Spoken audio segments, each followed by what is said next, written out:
Hi, I'm Gemma. Welcome to my channel. That feels weird to say.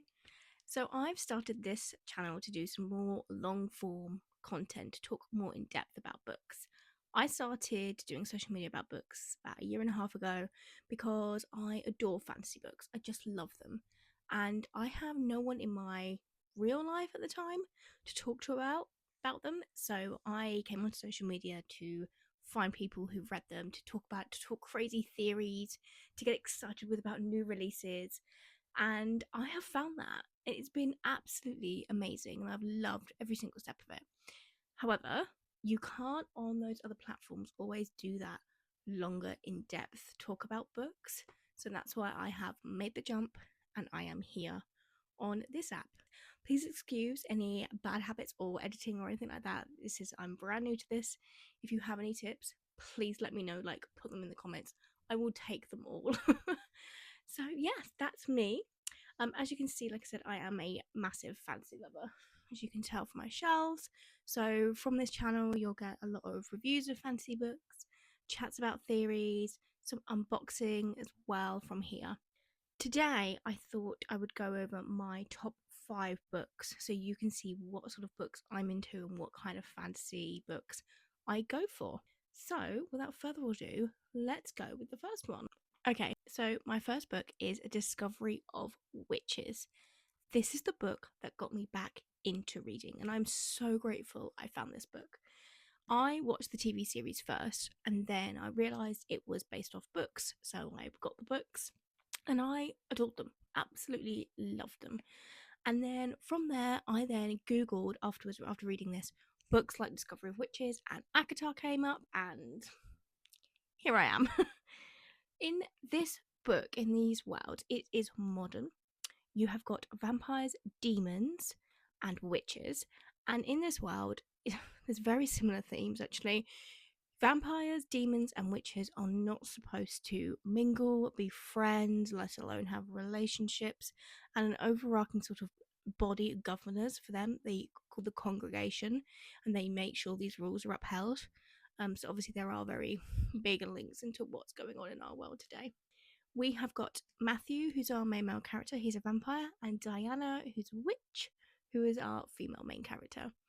Like I said, it's set in the modern world, and Diana is actually a professor. She's of alchemy, and the writer of this, the author Deborah Harkness, who again is so lovely, she is actually a professor of history herself. So it's very, very well written. It's fantastic. There's currently 5 books in this series. You've got the first 3, which are the ones that were used for the TV series. Then you have the 4th book, which is about the side characters that you meet in here. And again, that's another reason why I really love this series, because you get to know the side characters so well and you actually care about them. You don't really have any more questions that you feel you need answering about them because you know so much already. Like, Deborah is brilliant at fleshing out characters and making you like them and want to know more about them. So you've got the first 3 about Matthew and Diana. You've got the 4th book, Time to Convert, which is about the side characters. And then you have got the 5th book, which came out last July, The Blackbird Oracle, which goes back to Matthew and Diana and back to their story and where we left off with them.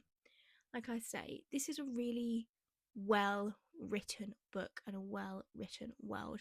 And you can tell, like I said, the author has got, her feelings for history and she knows the history and she uses it so well in her books. So if you want to sort of start fantasy books, but you're not quite sure if you want to jump into sort of a real like magical distant world, this I think is a really good place to start because it's got a lot of it. Like I say, it's set in modern day, so you recognize a lot of bits already. And again, the writing is very well done. There is romance in this. There's a tiny amount of spice. I wouldn't even call it spicy. It's quite minimal. It is there, but the romance is beautiful. So this was my first little book, and I will forever ever treasure this book that got me back into the fantasy world. Okay, so before we move on to my next few ones, let's talk about Sarah J. Maas. So yes, I then read it into ACOTAR, but I am a Throne of Glass girly. I love Throne of Glass. It is my favourite series. It is my all-time favourite. And this book just wow. Like, I have no other words for it. The writing in this series is phenomenal, absolutely phenomenal. And like I said, the world building is excellent. It's so intricate with all the different Easter eggs that you have going through the series. I've only read the series once all the way through, and I am going to be rereading it this year. And I know I'm going to pick up on so many details and bits that I missed the first time I read this through. It's brilliant, it's heartbreaking, and it's just fantastic. So, and I will die on the hill that this series is her best work. Like, there is no other question in my head. This series is Sarah J. Maas's best work, and just that is a fact in my head. Okay, this next book, you will know if you have followed me on any other page. You'll be like, oh, she's going on about that book again. And yes, I am, because it's The Witch Collector, and I adore this series so much, mainly because it's so underrated, and I don't understand why. It's got everything that SJM has and more. I'm gonna say it, and more. This book is fantastic. This whole series, if you love a series which has plot twists, heartbreak, and loads of Easter eggs, this is the series for you. In this book, we follow Raina, and in her world, every year, every harvest, someone comes, the witch collector comes to harvest a girl, harvest a woman, and take her off for the gods. That's the original sort of storyline. It develops so much more than that, and I don't want to spoil it for you, so I don't really want to say too much more than that. Her sister had previously gone, so you then go and find the sister. We go along with the witch collector. We learn more about the gods. We learn more about the world building behind it. There's a whole other plot level and everything going on from that and underneath that. It's just amazing. It also, which I also really love about the series, is in this series, Raina is deaf, so she uses sign language, and it's done so beautifully and how it should be, done. Carissa Weeks herself, the author, is lovely. Go follow her, she's fantastic. She has had a really rough time with her publishers who originally published the series and has now stepped away from them. So book 4 has been delayed for quite a bit, but I don't care when we get it. As long as we get it, when Carissa is happy and ready to share it, I will be here ready to go absolutely crazy for it. It's just brilliant. The other thing that I absolutely adore about this series is that at the end of book 2, City of Ruin, we have got the biggest plot twist cliffhanger I have read. And yes, I have read House of Skybreath. This is bigger. This lives in my head rent free every single day. I'm absolutely desperate to know what happens next in this series. And like I say, I will be here when Carissa is ready to share. But if you loved ACOTAR or Throne of Glass, Fourth Wall, read this book. Do yourself a favour and get this book on your TBR. This one specifically is the Lit Haven Special Edition, because I will be collecting every single special edition of this book that's out there. That is just a fact. But yeah, it is incredible. Okay, my next book is this one, Fate and Furies. This is book 3 in the Legends of Thesma series, and I specifically chosen this one because this one was such a 5-star read. Like, I flew through this book. I love this series. This is very much training, apprentices, mental vibes going on, and the magic in this world is so beautifully explained. The world building in this world is so brilliantly done. We have a veil of darkness across this world, and there is a prophecy that the world will come to an end when a woman picks up a weapon. So in this world, women are not allowed to train. So there's a lot of patriarchal feminist vibes going on. We have got our main character, Thea. She is an orphan along with her sister, Ren, and Thea has what is called a fate stone around her neck. That means she knows she's going to die when she is 27, which is brilliant for the story because all throughout it, she's like, I don't care. I'm going to go for it. I'm going to do it. I'm not going to die yet. I'm dying when I'm 27. And that just brings such a brilliant edge to the story and the character.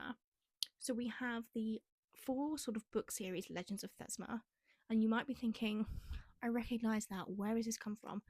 That's because a new series is coming out, Ashes of Thesma, which is Ren's story, which takes place after the events of Legends of Thesma. So if you were thinking of reading Iron and Embers, I really recommend that you read Legends of Thesma first. I think it will help so much with knowing the backstory, the world building, why Ren feels the way she does, and what's happening. But yeah, back to Legends of Thesma. This series, like I say, is such an easy read. Helen does the world building so beautifully. And yeah, I just love it. It's like a comfort blanket, this series. It really, really is. Okay, my final book of the year. You might be able to tell what it is. It is When the Moon Hatched. I read this before it got traditionally published. So I feel very blessed that I have an indie copy of this beautiful book. This book is high fantasy. It's not Lord of the Rings, Game of Thrones, like that level, but it's on its way, definitely. It has a glossary that you will need to use. I really enjoyed that element of it. I liked using that one. And especially in the indie version, they put the glossary at the front. For some reason, when they traditionally published it, they put it at the back, which is really not helpful because you've then got to flick through and you will no doubt see bits and pieces. So I don't know why they did that. But with the indie one, it's at the front. So that's really helpful. Again, this book is really hard to explain without spoiling like certain details of it. But what I will say is that it has got dragons in it, but in a very different way to what we've seen before. Very, very unique. There is romance in there, a little bit of spice, but again, not too much, and it's more the build up of it. You get, when you start reading the story, you literally get put in the middle of the story. So you are trying to work out what has happened before, what are the events beforehand that have created this. We then get different POVs, and we get a POV from previous, from from history. We don't fully know who it is until towards the end, but it adds a really interesting element because you read a few chapters, you've got theories and ideas, and then you read that POV and you go, yes, I was right. Yep, no, that's why it happened. So it can be quite complicated, but again, that's what I love. All of these books here, this one, Witch Collector, Kingdom of Ash, Fate and Fury, Discovery of Witches, all of my top 5 books are books that have got Easter eggs in them. And I have realised, and I've come to realise, that's what I love reading. I love reading books where I can find the clues and I can look for them. This book has got book 2 coming out in October, so I will be doing a reread of this. And again, a bit like Throne of Glass, I think I'm going to pick up so many things I missed the first time around. So, but no, another incredible read. So, yeah, that's my top 5 books. So, that's me rambling about them. I find it really hard to talk about books and fantasy books sometimes because I'm so incredibly nervous of spoiling them. So if ever my details come across a bit vague or a bit, I'm just trying to not spoil the magic for you because I don't want anything spoiled. Because when you read a book and you absolutely love it, you kind of want to shout about it. But especially with these books, so many twists and turns happen that I don't want to share that and it gets spoiled for you. Thank you if you've made it this far. Thank you for listening to me waffle on for a bit. I'm going to try and do a video weekly-ish, hopefully, and like I said, I'll do more reviews, that sort of thing. When I start my Throne of Glass reread, I will be recording that as well and updating all the Easter eggs. My current read at the moment is The Stars Are Dying. I was sent this by the Tandem Collective, so we are reading this at the moment, and then there's going to be a read along because book 2 is out at the end of January, so that's quite exciting.